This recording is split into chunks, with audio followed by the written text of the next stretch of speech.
Shouldn't have ripped this up. Oops.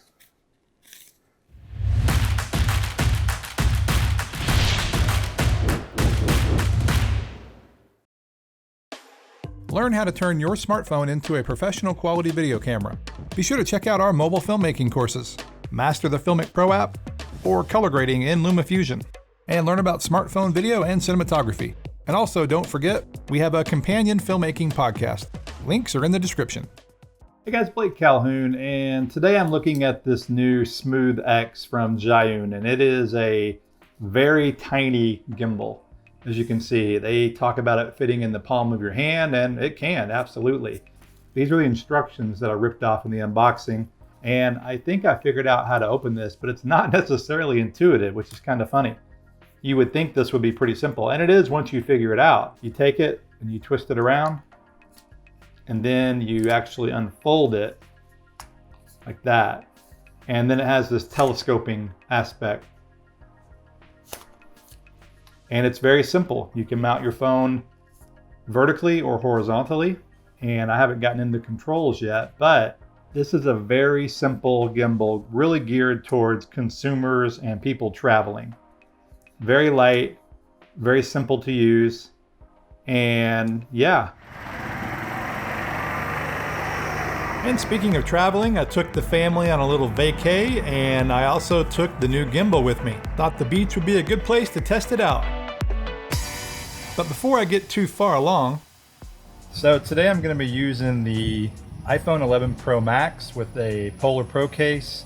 This is the Light Chaser Pro and a small variable ND filter. This is super light, it's part of this kit. But here's the problem. This gimbal only holds 200 grams. That is almost a deal breaker for what I do especially. The iPhone 11 Pro Max by itself with no case weighs 226 grams. So I'm not sure why they even sell a gimbal that won't hold a plus size phone. So yeah, I guess they're catering to these smaller devices. But I feel like a lot of people have these bigger phones, and so I'm gonna give it a try.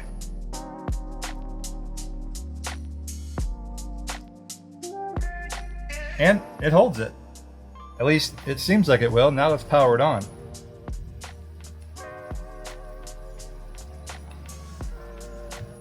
Yeah, it looks like it grabbed it. So we'll see. To me though, a modern gimbal should at least hold the plus size phones, even without a case.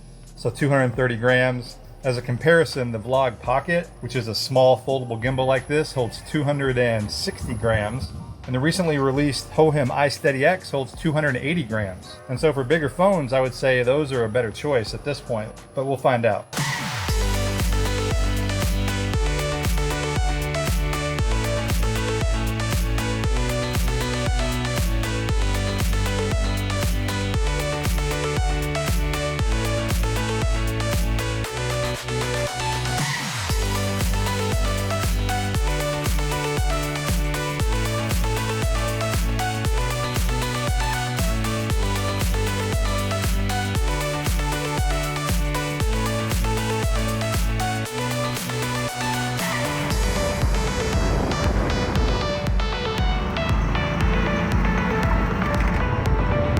Before I get to the beer fridge, I wanted to go over some of the basic features of this gimbal.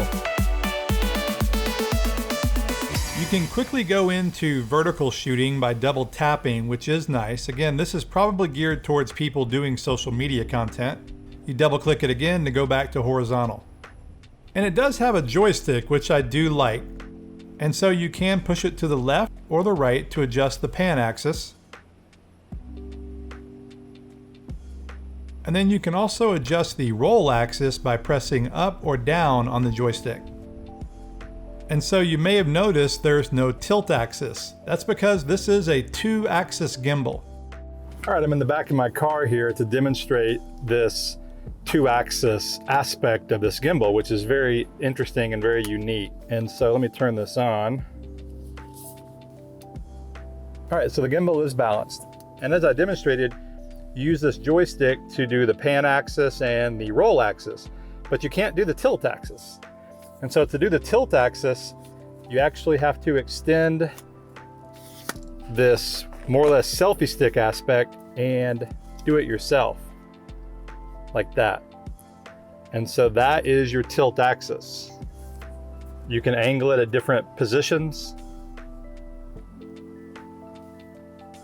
But this is kind of cool to be able to extend this. It could be like a selfie stick, which I would never do personally, but it could also work like a little jib because I've got the tripod on the bottom here, so that extends it even more. Of course, you could adjust this to your liking. And doing it this way, you could do quasi flashlight mode shots. Right now I've got to aim towards me, but you could aim it the other way.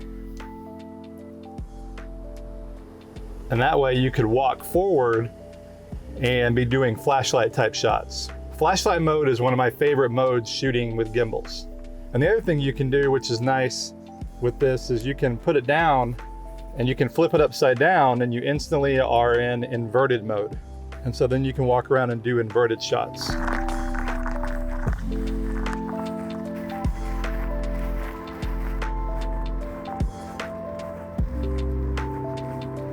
So again, it's an interesting aspect to this gimbal.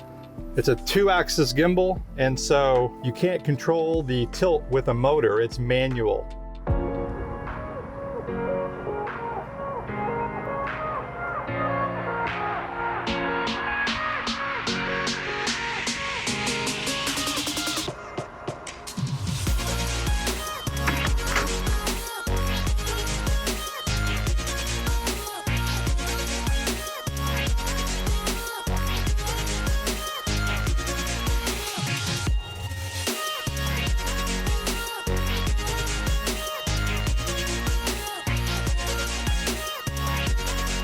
All right, I had to stop the tour because I need to talk about the battery. The first day we got to the beach house, I pulled the gimbal out to go shoot, and I was surprised to see that the battery needed to be charged. And so that's what I did. I put it on charge overnight. All right, so it's the next morning and the battery is all charged up. It looks good. It's got all 4 LEDs lit up. But the weird thing is I had charged this about 4 days ago, and when I set it up to go, it was at about 2/3 or maybe even half. And so the standby time of this is not very good. And then the battery life itself is not great. I think fully charged, it'll last about 4 hours in that range. And so just something to be aware of.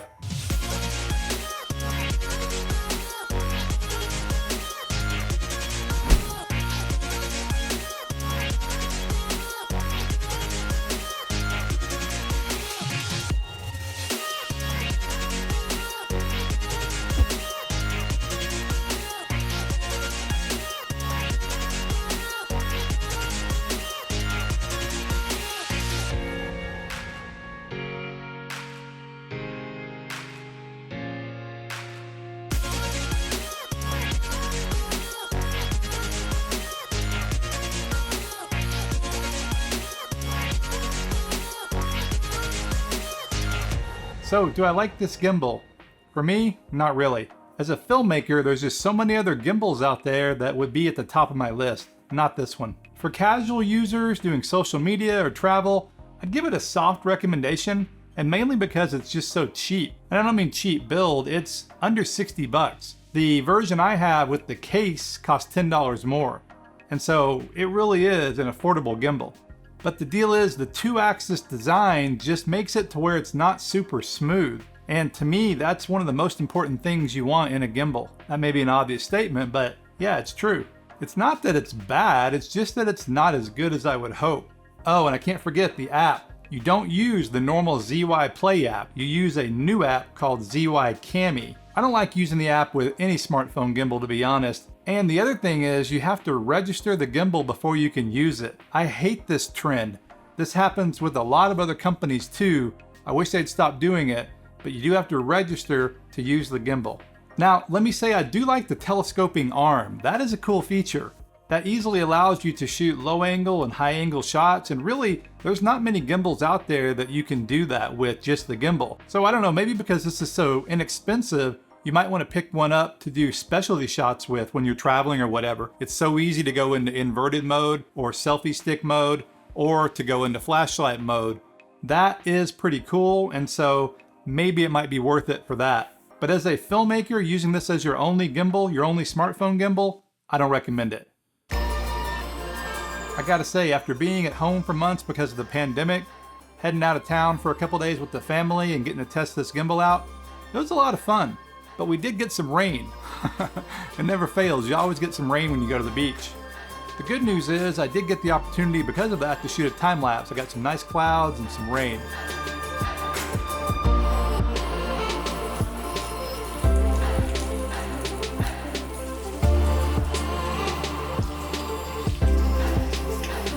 Thanks for watching, guys. Please like, subscribe, and I will see you in the next video.